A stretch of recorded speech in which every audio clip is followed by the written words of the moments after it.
আচ্ছা, এটা তোমাদের দেখে ঠিক কি মনে হচ্ছে? কোনো বড় সন্দেশ ঠিক তাই তো? আসলে ঠিক তাই না। এটা তবে দুধ থেকে বানানো, মানে ছানা দিয়েই তৈরি। দুধ তো ছোট বড় সকলেই খায়, তবে আমি খাই না। তবে আমাদের বাড়িতে দুধ যখনই আসে আর কোনো কারণে যখন সেই দুধটা কেটে গিয়ে ছানা আকার নেয়, মা হচ্ছে সেই ছানা থেকে হচ্ছে ছানা ভাজা করতো। আর এখানে হচ্ছে আমি 2 লিটার দুধ নিয়েছি, মানে 4 প্যাকেট দুধ, আর সেটা হচ্ছে ভিনিগার দিয়ে দুধটাকে ছানা করে নিয়েছি, মানে দুধটা কাটিয়েছি। আর ছানাটাকে হচ্ছে ঠান্ডা জল দিয়ে তারপর ভালো করে ধুয়ে নিতে হবে, যাতে ওই ছানার মধ্যে কোনো রকমের টক ভাব না থাকে। আর তার সাথে হচ্ছে ভিনিগার দিয়ে দুধটা কাটিয়েছিলাম, ভিনিগারের একটা গন্ধ রয়েছে, সেই গন্ধটাও বেরিয়ে যাবে। আর আমি এখানে নিয়ে নিয়েছি 2 প্যাকেট গুঁড়ো দুধ, আর নিয়েছি হচ্ছে এখানে আখের গুড়।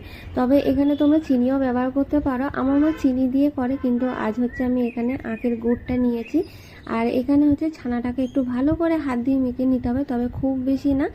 খানিকক্ষণ মেখে নিয়ে তারপর হচ্ছে গুঁড়ো দুধটা দিয়ে আরেকটু খানিকক্ষণ মেখে নিতে হবে, তবে বেশি মাখতে লাগবে না। আর আমি তখন গুঁড়ো দুধ 2 প্যাকেট নিয়েছিলাম, কিন্তু আমার 2 প্যাকেট লাগেনি, 1 প্যাকেটই ব্যবহার করেছিলাম।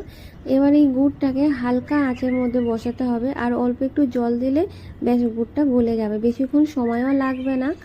আর যে ছানাটাকে মেখে রেখেছিলাম সেটাকে হচ্ছে এই গুড়ের মধ্যে এবার দিয়ে ভালো করে একটু ভাজা ভাজা মতন করে নিতে হবে।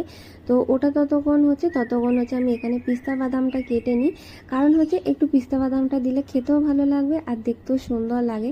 আর এখানে হচ্ছে একটা টিফিন বক্স আমি নিয়ে নিয়েছি, ওই টিফিন বক্সে হচ্ছে যে ছানাটা ভেজে রেখেছিলাম সেটা হচ্ছে এই টিফিন বক্সের মধ্যে দিয়ে দেবো, যাতে একটা শেপ দিতে পারি।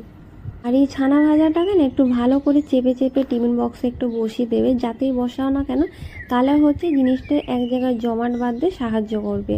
আমার কাছে তো ছানার পরিমাণটা অনেকটাই ছিল, তার জন্য হচ্ছে আর একটা টিফিন বক্সে ওটা দিয়ে দিয়েছি। এটা ঘন্টা খানিকের জন্য টিফিন বক্সে রাখলে কিন্তু শেপে চলে আসবে, আর যদি ফ্রিজে রাখতে পারো তাহলে তো আরোই ভালো, ঠান্ডা ঠান্ডা।